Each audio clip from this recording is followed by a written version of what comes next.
guys, I'm Crystal Sky, and today it is Inktober Day 5. This is an Inktober Day 6, so you're getting a preview, but it's not inked or anything, so here is Day 5. We're going to be using the real brush pens again, the Arteza ones, and this is Copic Multiliner. So let's get started, shall we, after I erase some things. So I decided to do two live commentary videos simply because I wanted to do another one. Just one more and then we'll switch it up again, maybe. So let's talk about the character. How exactly would I describe this character? She was really fun to draw. When I was little, I grew up in a forest. Not really in a forest, but I, was pretty much in the forest. And, so I imagined a character that was maybe hurt, but she was saved by the forest that she lived near. So she was saved by the forest, and she became the leader of the forest. So she's a human, but she's also leader of the forest, which is pretty cool.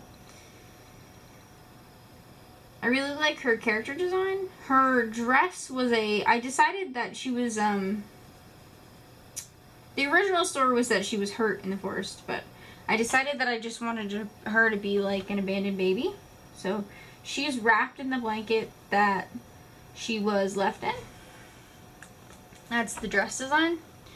She was left in a blanket in the forest, and so she made that blanket into a dress, which I thought was very tragic and interesting. Well, that's about this character. She's got super long hair, obviously, because she can't cut it. She doesn't live in society.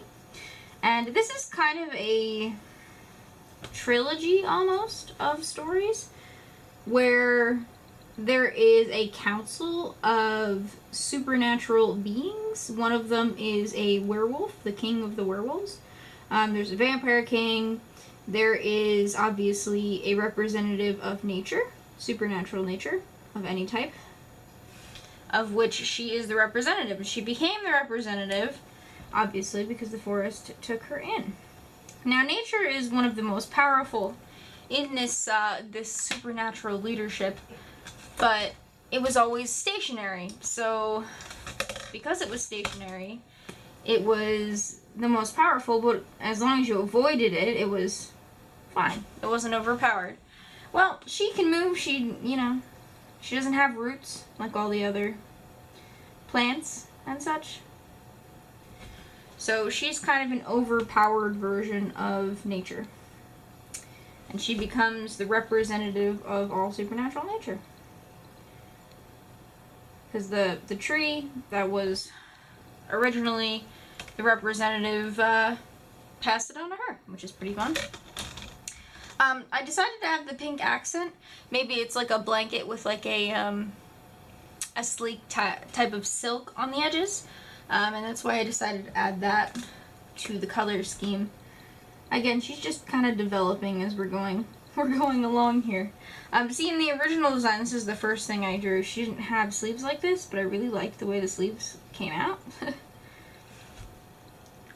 We're gonna give her just basic hair color. She's pretty normal. Let's actually give her blonde hair. I think that would look cool against the, she's got a wreath of tree limbs and thorns and stuff in her hair. And of course she's got little flowers in her hair as well. She's grown up and lived in a forest with only forests to talk to, so in this instance, of course, the forest can speak. Almost like kind of a Princess Mononoke type forest. So that's her story. I'm a pretty big fan of it, actually, because again, it kind of branches off and has multiple stories. You know what I mean? This over here, this is the leader of the werewolves. So you get a sneak peek of that. That'll be out tomorrow. I never said that the stories had to be different. And technically they are, because it's a different character. But, yeah. So it's all an interconnecting story here. I wanted to have a character that was interconnected and maybe something fun, almost like creating a universe, just for a little bit. And then we'll move on. We're actually, I think it's 1 or 2 more characters. And then it's back to single characters or single stories. So she was found in the forest by a tree. One of the trees saved her. And she's grown up like that ever since, by the trees. The other representatives were very surprised when someone came to represent nature, because nature is normally not represented. They're usually just sent news after the meetings. But since she can get up and walk, the great tree sent her to take up their spot in the meeting. And she did a fine job, if I should say so myself. She's got a pink and blonde kind of motif. I didn't really do her eyes here. I didn't do her eyes at all. And I actually made up a character later that their eyes are very, very important. So I decided to have a character with no eyes. She's got no eyes here. We can fill in the blank. Let's fill in the blank. It's been a while since I've drawn eyes with the Arteza brush pen. There we go. And perfect. So what do you guys think of this character? She doesn't have a name. She's just human leader of the forest, because she doesn't have a name. She's not that developed yet. Some bullet points. Obviously she is wrapped in the blanket she was found in as a dress.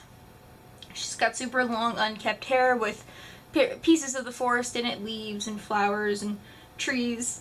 She hates her human side because obviously humans are wrecking the forest currently. And she wants to protect her forest with everything she has and her tree father.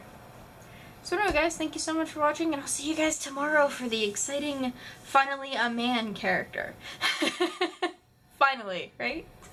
Bye!